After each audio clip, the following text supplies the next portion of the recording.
আমার একটা গাড়ি কেনার সম্ভাবনা আছে, আমার কলকাতা যাওয়ার সম্ভাবনা আছে, মেয়েটার এখানে আসার সম্ভাবনা আছে, ছেলেগুলির ক্রিকেট খেলার সম্ভাবনা আছে, আমার গাড়িটা বিক্রি করার সম্ভাবনা আছে, আমার বাড়ি আসার সম্ভাবনা আছে, আমার পরীক্ষায় বসার সম্ভাবনা আছে, আমার অ্যাডভান্স বা অগ্রিম টাকা দেওয়ার সম্ভাবনা আছে, আমার বন্ধুর ওই মেয়েটাকে বিয়ে করার সম্ভাবনা আছে।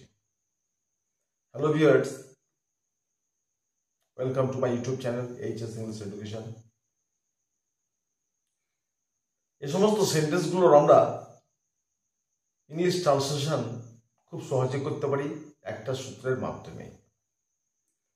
সেই সূত্রটা কি? তো যখন বোঝাবে সম্ভাবনা আছে, ছেলেটির আসার সম্ভাবনা আছে, মেয়েটির যাওয়ার সম্ভাবনা আছে, ছেলেটার একটা চাকরি পাওয়ার সম্ভাবনা আছে, এ সমস্ত ক্ষেত্রে আমরা কিভাবে তৈরি করব সেন্টেন্সগুলো? প্রথমে দিচ্ছি আমরা সাবজেক্ট, তারপরে সাবজেক্ট অনুসারে একটা বি ভার্ব, তাহলে সাবজেক্টের পরে এম ইজ আর কিছু একটা, তারপরে কি likely to, likely LIKELY, likely to, তারপরে একটা মেন ভার্ব। তাহলে subject plus be verb plus likely to plus main verb, তারপরে অবজেক্ট কমপ্লিমেন্ট পরে পরে আমরা দেব। তাহলে দেখা যাক সেন্টেন্সগুলোর ট্রান্সলেশন কেমন হয়।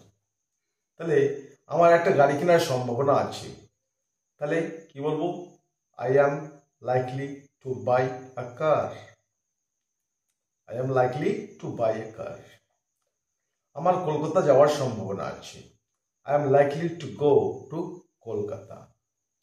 মেয়েটার এখানে আসার সম্ভাবনা আছে, the girl is likely to come here.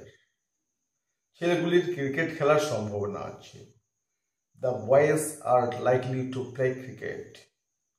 আমার গাড়িটা বিক্রি করার সম্ভাবনা আছে, I am likely to sell the car. আমার বাড়ি আসার সম্ভাবনা আছে, I am likely to come home. আমার পরীক্ষায় বসার সম্ভাবনা আছে, I am likely to sit for the exam. আমার অগ্রিম বা অ্যাডভান্স দেওয়ার সম্ভাবনা আছে, I am likely to pay advance. আমার বন্ধুর ওই মেয়েটাকে বিয়ে করার সম্ভাবনা আছে, my friend is likely to marry that girl. আশা করি বোঝা গেল। এরকম প্রয়োজন মতো সেন্টেন্স আমরা আরও তৈরি করে দিতে পারবো, গঠনটা মনে রাখলেই হলো। এরকম ইনফরমেটিভ ভিডিও পাওয়ার জন্য চ্যানেলটা সাবস্ক্রাইব করে পাশে থাকবেন। Thanks for watching.